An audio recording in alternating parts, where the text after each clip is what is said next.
Let me tell you something that nobody wanted to hear back then, and maybe you don't want to hear now either. When I was young, I failed my primary school examinations twice. Twice. While other kids moved forward, I stayed behind. And you know what people said? They said I was stupid. They said I would never amount to anything. My parents looked at me with that expression, you know, the one where they love you, but they're also wondering what went wrong. I saw it in their eyes, that doubt, that disappointment. And I believed them. For years, I believed I was the failure everyone said I was. But here's what I need you to understand right now, before we go any further. That boy who failed twice, who everyone called stupid, who couldn't even pass a simple exam, that boy eventually built something that changed how over 1 billion people buy and sell things. That boy created Alibaba. But I'm not telling you this to impress you. I'm telling you this because right now, in 2025, I know there's someone listening who feels exactly like I felt. You feel like you're behind. You feel like everyone else is moving forward while you're stuck. You feel like maybe, just maybe, everyone is right about you. And I'm here to tell you that feeling, that exact feeling, might be the most valuable thing you have right now. I want to take you back to a moment that broke me. I was 23 years old, fresh out of university, and I had finally graduated after failing my entrance exam twice. I was so proud, you know. I thought, finally, my life is going to start. I applied for 30 jobs, 30. And you know how many said yes? 0, not a single one. I applied to be a police officer. They said I wasn't good enough. I applied to work at a hotel. They rejected me. I even applied to KFC when it came to my city. 24 people applied, 23 were accepted. I was the only one rejected. The only one. Can you imagine that feeling? Even KFC didn't want me. Everyone laughed. My friends made jokes. My family didn't know what to say anymore. I would wake up every morning and the first thought in my head was, what's wrong with me? But let me tell you what nobody tells you about rejection. Rejection is not the universe telling you to stop. Rejection is the universe asking you a question. The question is this: how badly do you want this? Because here's the truth. When KFC rejected me, when all those companies said no, when people laughed at me, something inside me changed. I stopped asking, why won't they accept me? And I started asking, what can I build that nobody can reject? You see, when you're accepted, you fit into someone else's system. When you're rejected, you're forced to build your own. And that's when everything changes. I started teaching English. I made $12 a month. $12. For a whole month of work. My friends who got those jobs I was rejected from were making so much more. They had offices, they had business cards, they had respect. I had a tiny classroom and students who sometimes didn't even show up. But I had something else. I had time to think. I had time to dream. I had time to notice what nobody else was noticing. And that's when I discovered the internet. It was 1995, and I went to America for the first time as a translator. Someone showed me the internet, and I was shocked. I searched for beer. I saw American beer, German beer, Japanese beer, but nothing from China. I searched for China, and there was almost nothing. And in that moment, I saw something. I saw an opportunity that everyone else was missing.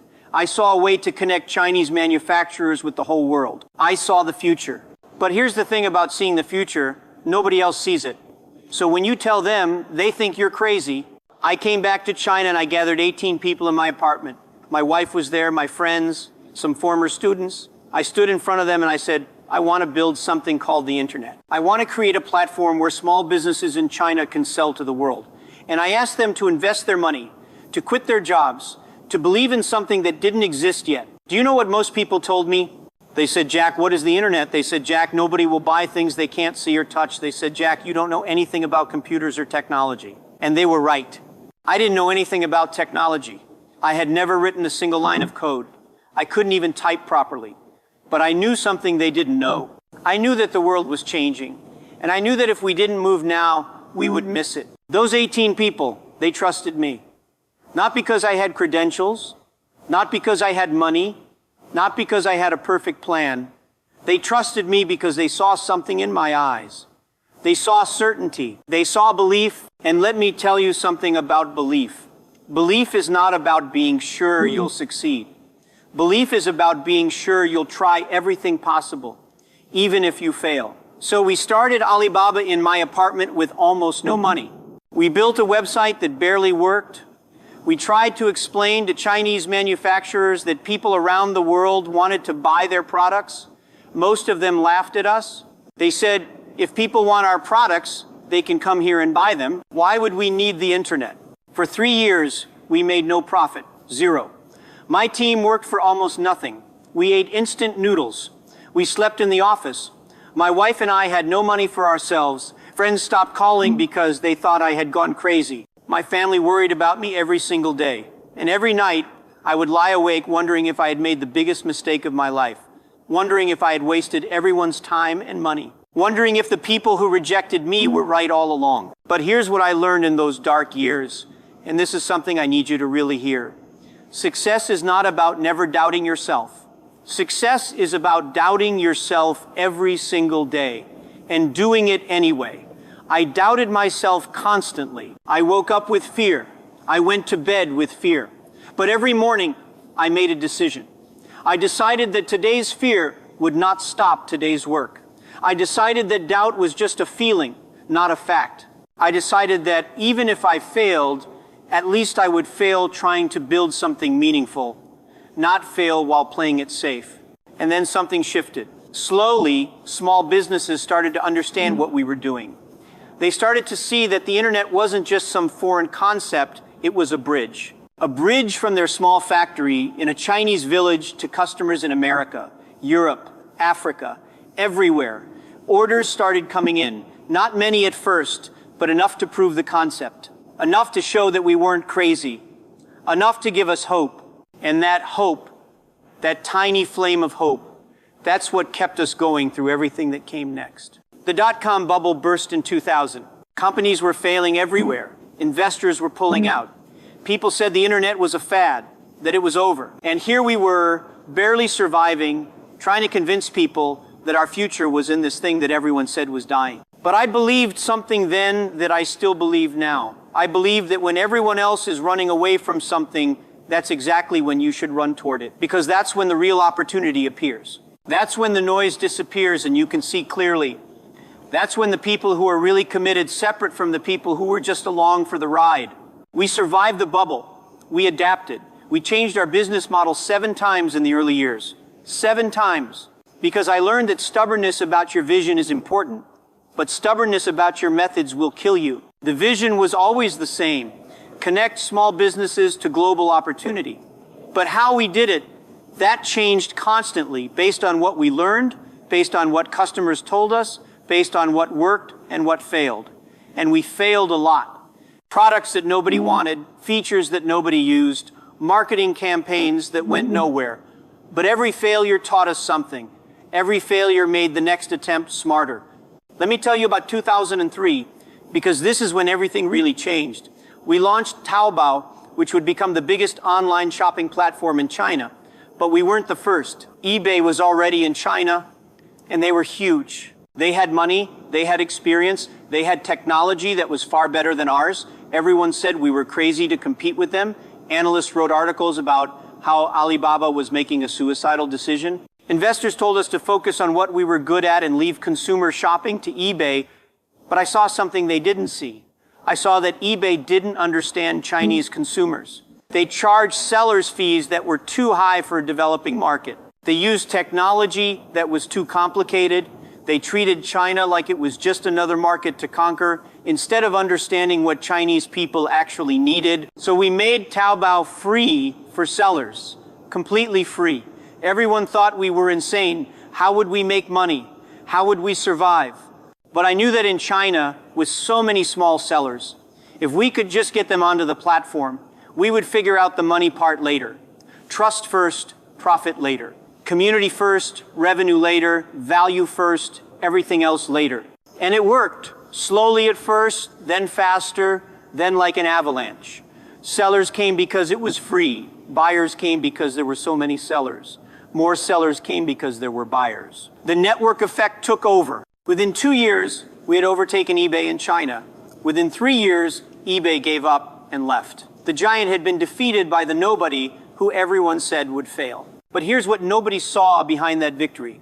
The sleepless nights, The moments when our servers crashed and we lost thousands of transactions. The times when we couldn't pay salaries on time. The competitors who copied everything we did. The government regulations that almost shut us down. The internal fights when team members disagreed and almost quit. Victory looks beautiful from the outside, but from the inside, it's messy and painful and uncertain until the very last moment. And even when you win, you don't feel like you thought you would feel. You just feel tired and grateful and aware that now you have even more responsibility, even more to lose, even more people depending on you. In 2007, we decided to take Alibaba public on the Hong Kong Stock Exchange. It was the biggest internet IPO in Asia at that time. On the day of the IPO, I stood there watching the stock price, and I felt strange. Everyone was celebrating. Everyone was saying we had made it, we were rich, we were successful. But I felt afraid. I felt the weight of all those shareholders who now believed in us. I felt the expectations of millions of small businesses who depended on our platform. I felt the eyes of the whole world watching to see what we would do next. And I realized that success doesn't make things easier. Success makes things harder because now you have something to lose. Now people expect you to keep winning. Now one mistake can hurt thousands of people.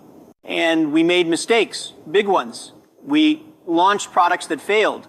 We made acquisitions that didn't work out. We faced scandals when some sellers on our platform were caught selling fake products. Critics attacked us. The media questioned our ethics. Competitors tried to destroy our reputation. And through all of it, I had to stand in front of my team, in front of the public, in front of the government, and take responsibility. Because that's what leadership really is. Leadership is not taking credit when things go right. Leadership is taking responsibility when things go wrong.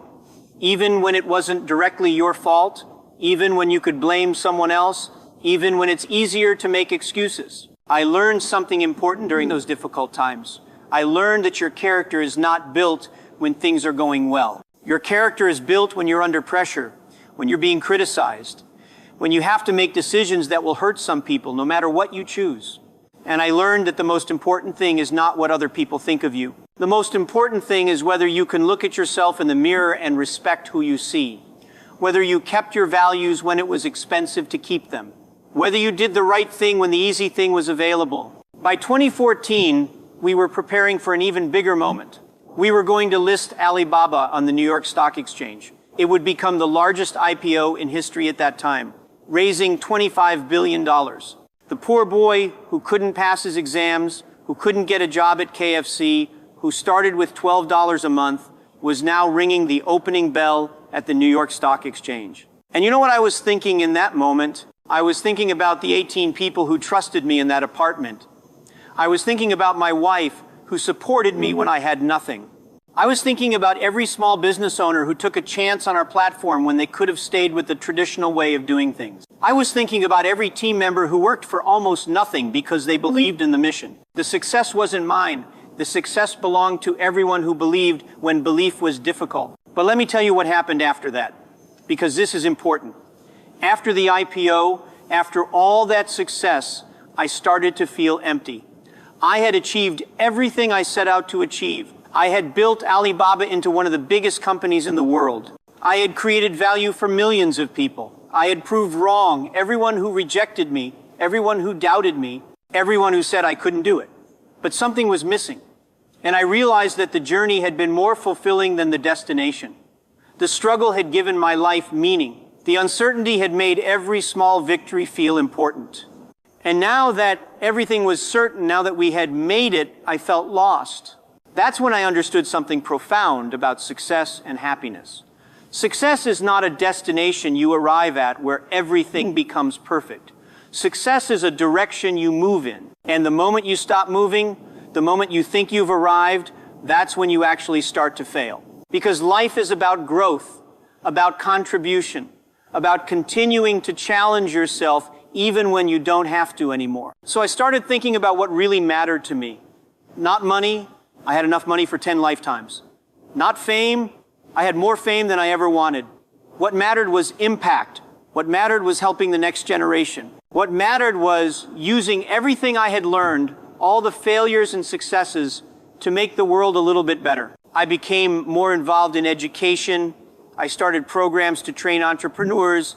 I gave talks around the world to young people who reminded me of myself when I was young, full of dreams, but also full of fear and doubt. And you know what I told them? I told them the same thing I'm telling you right now. Your background doesn't determine your future.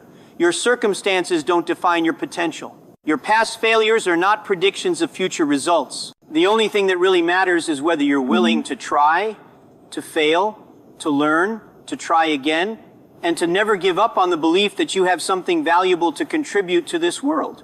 I stepped down as chairman of Alibaba in 2019 on my 55th birthday. People ask me why. Why would you leave when you're at the top? Why would you give up power when you have so much of it? And my answer was simple. Because the company doesn't need me anymore. I had built a system, a culture, a team that could continue without me. And if I had stayed, I would have been holding them back because they would have kept looking to me for answers instead of finding their own answers. The best thing a leader can do is make themselves unnecessary. The best thing a founder can do is create something that outlives them, that grows beyond them, that doesn't depend on them. Now let me talk to you directly to whoever's listening right now in 2025. I know what you're feeling. I know because I felt it too. You're looking at your life and wondering if you're on the right path. You're seeing other people succeed and wondering why it's not happening for you. You're tired of trying and failing. You're scared that maybe you're just not good enough, not smart enough, not lucky enough. You're thinking about giving up, about settling, about accepting a life that's smaller than the one you dreamed about. Am I right? Let me tell you 7 things I learned that changed everything for me. 7 signs that tell me someone has what it takes to become truly successful, truly wealthy in every sense of the word. Not just money, but wealth of impact, wealth of relationships, wealth of meaning. First sign, you've failed multiple times and you're still here. Listen to me carefully. Most people quit after their first real failure. They try something, it doesn't work, and they decide it's not for them. But you failed and failed and failed. And something inside you won't let you stop. That stubborn refusal to accept defeat, that's not a weakness. That's your superpower. Every failure is removing one path that doesn't work, bringing you closer to the path that does. I failed my exams twice. I was rejected from 30 jobs. Alibaba almost died several times in the early years, but each failure taught me something essential. Each rejection made me stronger. Each near-death experience for my company taught me how to survive the next one. If you're still trying after multiple failures, you're already ahead of 90% of people. Second sign, you see opportunities where others see problems. When I saw that there was no Chinese beer on the internet, most people would have thought, well, the internet is not for China then. But I thought, this is the opportunity. When eBay dominated the market, most people thought, eBay wins, game over. But I thought, they don't understand China. This is the opportunity. When everyone said the internet bubble had burst and it was over, I thought, now is exactly the time to build because everyone else is giving up. The wealthy don't have better opportunities than you. They just see opportunities in the same situations where you see obstacles. Train yourself to look at every problem and ask, how could this be an opportunity? How could this challenge actually be a doorway to something better? That shift in perspective, that's what changes everything. Third sign, you're willing to start small and unglamorous. I taught English for $12 a month. $12. It wasn't glamorous. It wasn't impressive. People pitied me, but I didn't need it to be glamorous. I needed it to be a start. Too many people are waiting for the perfect opportunity, the big break, the moment when everything aligns perfectly, but success doesn't work like that. Success is built from tiny, unglamorous actions repeated consistently over time.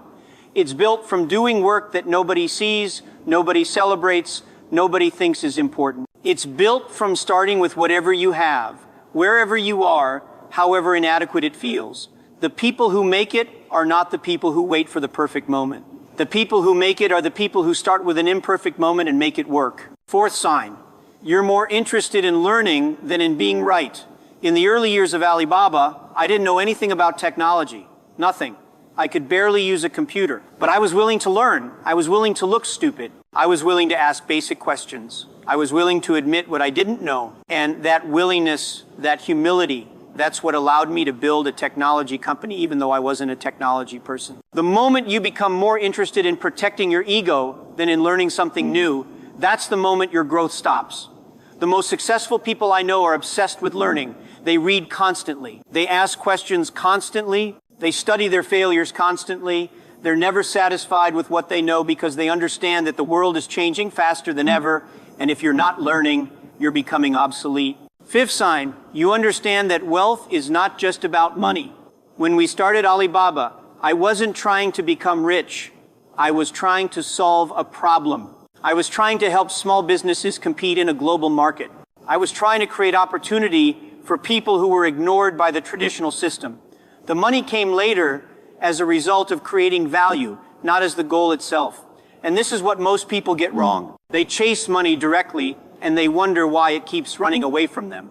But money is like happiness. You can't catch it by chasing it directly. You catch it by creating so much value, by helping so many people, by solving such important problems, that money comes to you as a natural consequence. If you're only motivated by money, you'll quit when things get hard, because the money doesn't come fast enough. But if you're motivated by the impact, by the mission, by the value you're creating, you'll keep going even when there's no money, because the work itself is the reward. Sixth sign, you've built something from nothing. It doesn't matter how small. Maybe you started a side business that made $100. Maybe you created a YouTube channel that got 1,000 subscribers. Maybe you organized an event that brought people together. Maybe you taught yourself a skill that nobody showed you how to learn. The specific thing doesn't matter. What matters is that you prove to yourself that you can create something from nothing, that you can take an idea, put in the work, and make something real happen. Because that's what wealth building is. It's taking resources that already exist and combining them in a new way to create more value than existed before. And once you've done it once, even in a small way, you know you can do it again, bigger. You've broken through the psychological barrier that stops most people. You've moved from thinking about doing things to actually doing things. And that changes everything. Seventh sign, you're willing to wait longer than everyone else. This is perhaps the most important one. We made no profit for 3 years. 3 years of working incredibly hard, sacrificing everything with no financial reward. Most people can't wait 3 months. They want instant results, instant gratification, instant success. But anything worth building takes time. Relationships take time. Skills take time. Businesses take time. Wealth takes time. And the people who win are not the people who get results faster. The people who win are the people who keep showing up day after day, year after year, even when there are no results yet. They're the people who plant trees knowing they won't see shade for 10 years. They're the people who invest in themselves knowing it might take a decade to see the return. They're the people who understand that patience is not about waiting passively. Patience is about working actively toward a goal that's far in the future without needing immediate validation that you're on the right track. If you recognize even 3 or 4 of these signs in yourself, you have what it takes. You really do. You don't need permission from anyone. You don't need to wait for perfect circumstances. You don't need to have everything figured out. You just need to start to keep going, to keep learning, to keep believing that your contribution matters.